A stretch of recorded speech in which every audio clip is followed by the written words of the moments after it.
Right టీటీడీకి కల్తీ నెయ్యి సరఫరా కేసు దర్యాప్తులో కీలక పరిణామం చోటు చేసుకుంది.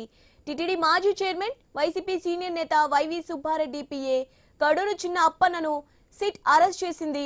విజయనగరం జిల్లా తెర్లం మండలం పాముల వలసకు చెందిన చిన్న అప్పన్న హైదరాబాద్ కేంద్రంగా వైవి సుబ్బారెడ్డి వ్యక్తిగత వ్యాపార వ్యవహారాలను పర్యవేక్షిస్తుంటారు. టీటీడీకి కల్తీ నెయ్యి సరఫరా చేయడంలో అతడు కీలక పాత్ర పోషించాడని సిట్ అధికారులు భావిస్తున్నారు. తిరుపతిలోని సిట్ కార్యాలయానికి విచారణ కోసం పిలిపించారు. హైదరాబాద్, విశాఖపట్నం సిబిఐ కార్యాలయాల నుంచి వచ్చిన ముగ్గురు డిఎస్పీలు, ముగ్గురు సిఐలు సుదీర్ఘంగా విచారించారు.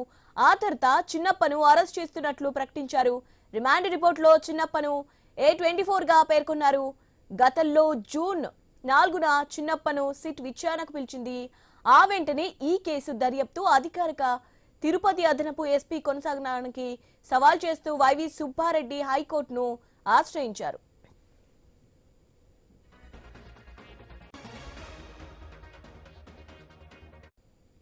దీంతో హైకోర్టు దర్యాప్తుపై స్టే విధించింది. 3.5 నెలల తర్వాత సుప్రీంకోర్టు ఆదేశాలతో దర్యాప్తు తిరిగి ప్రారంభమైంది.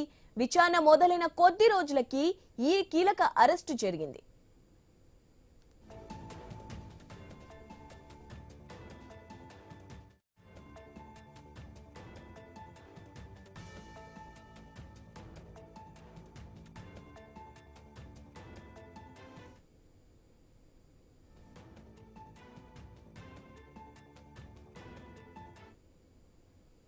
టీటీడీకి కల్తీ నెయ్యి సరఫరా కేసు దర్యాప్తులో కీలక పరిణామం చోటు చేసుకుంది. టీటీడీ మాజీ చైర్మన్ వైసీపీ సీనియర్ నేత వైవి సుబ్బారెడ్డి పిఏ కడూరు చిన్న అప్పను సిట్ అరెస్ట్ చేసింది. విజయనగరం జిల్లా తెర్లం మండలం పాముల వలసకు చెందిన చిన్నప్పను హైదరాబాద్ కేంద్రంగా వైవి సుబ్బారెడ్డి వ్యక్తిగత వ్యాపార వ్యవహారాలను పర్యవేక్షిస్తుంటారు. టీటీడీకి కల్తీ నెయ్యి సరఫరా చేయడంలో అతడు కీలక పాత్ర పోషించాడని సిట్ అధికారులు భావిస్తున్నారు. తిరుపతిలోని సిట్ కార్యాలయానికి విచారణ కోసం పిలిపించారు. హైదరాబాద్, విశాఖపట్నం సిబిఐ కార్యాలయాల నుంచి వచ్చిన ముగ్గురు డిఎస్పీలు, ముగ్గురు సిఐలు సుదీర్ఘంగా విచారించారు. ఆ తర్వాత చిన్నప్పను అరెస్ట్ చేస్తున్నట్లు ప్రకటించారు. రిమాండ్ రిపోర్టులో చిన్నప్పను A24 గా పేర్కొన్నారు. రైట్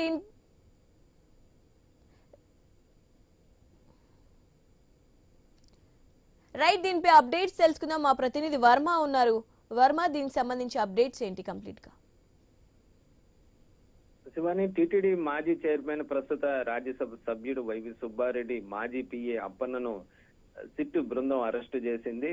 కల్తీ లడ్డు వ్యవహారానికి సంబంధించి గతంలోనే అప్పన్నను అధికారులు ప్రశ్నించడం జరిగింది. తాజాగా నిన్న రాత్రి మరోసారి ఆయన్ని ప్రశ్నించి ఆయన సరిగా విచారణకు సహకరించలేదన్న కారణంతో ఆయన అరెస్టు చేశారు. ఆయన నిన్న తిరుపతిలోని టీటీడీకి సంబంధించి భూదేవి కాంప్లెక్స్ లో ఉన్న సిటీ కార్యాలయంలో విచారణ జరిగింది. అనంతరం ఆయన అరెస్టు చేసి తిరుపతి రుయా ఆసుపత్రిలో వైద్య పరీక్షలు నిర్వహించి అనంతరం నెల్లూరులోని ఏసీబీ కోర్టులో న్యాయమూర్తి ముందు ఆయన్ని హాజరుపరిచిన పరిస్థితి అయితే ఉంది. ఇక కొంతకాలంగా కూడా అప్పన్నను కీలకంగా సిట్టు భావిస్తోంది. దీనికి సంబంధించి ఆయన్ని పలుసార్లు ప్రశ్నలు కూడా చేయడం జరిగింది. అలాగే గత జూన్ లో కూడా 2 రోజులు ఆయన్ని కస్టడీలోకి తీసుకొని కూడా ఆయన్ని విచారించడం కూడా జరిగింది. అయితే ఆయన విచారణకు సహకరించకపోవడంతోనే ఆయన అరెస్టు చేసినట్లుగా కూడా సిట్ అధికారులు చెబుతున్నారు. ఇక సుబ్బారెడ్డి టీటీడీ చైర్మన్ గా ఉన్నప్పుడు ఉత్తరాఖండ్ కేంద్రంగా ఉన్న బోలేబాబా డైరీకి టీటీడీ నెయ్యి సరఫరా చేసింది. అయితే కొంతకాలం తర్వాత నెయ్యి నాణ్యత సరిగా లేదన్న కారణంతో ఆ కాంట్రాక్ట్ ను టీటీడీ బ్లాక్ లిస్ట్ లో పెట్టింది. అయితే ఆ తర్వాత బోలే బాబా సంబంధించిన డైరీ, ఈ ఏఆర్ డైరీకి సంబంధించి తమిళనాడుకు సంబంధించి లోపాయికారిగా ఒప్పందం కుదుర్చుకొని వైష్ణవి డైరీ సహకారంతో టీటీడీకి సరఫరా చేసినట్లుగా కూడా ప్రధానంగా సిట్ అధికారులు ఆరోపిస్తున్నారు. ఇందులో అప్పన్న ప్రమేయం, అంటే అప్పట్లో టీటీడీ చైర్మన్ గా ఉన్న వైవి సుబ్బారెడ్డి అప్పన్న ప్రమేయం ఉన్నట్లుగా, అందువల్లనే ఈ కాంట్రాక్ట్ దక్కినట్లుగా కూడా భావిస్తున్నారు. దీనికి సంబంధించి ఇప్పటికే కేసు నమోదు చేసిన పరిస్థితి అయితే ఉంది. ప్రస్తుతం ఇప్పటికే ఏదైతే నెయ్యికి సంబంధించిన డైరెక్టర్లు మాత్రమే అరెస్టుల పర్వం అయితే కొనసాగింది. తాజాగా తొలి రాజకీయ అరెస్టుగా ఈ అప్పన్న అరెస్టును భావించవచ్చు. శివాని. Right, thank you.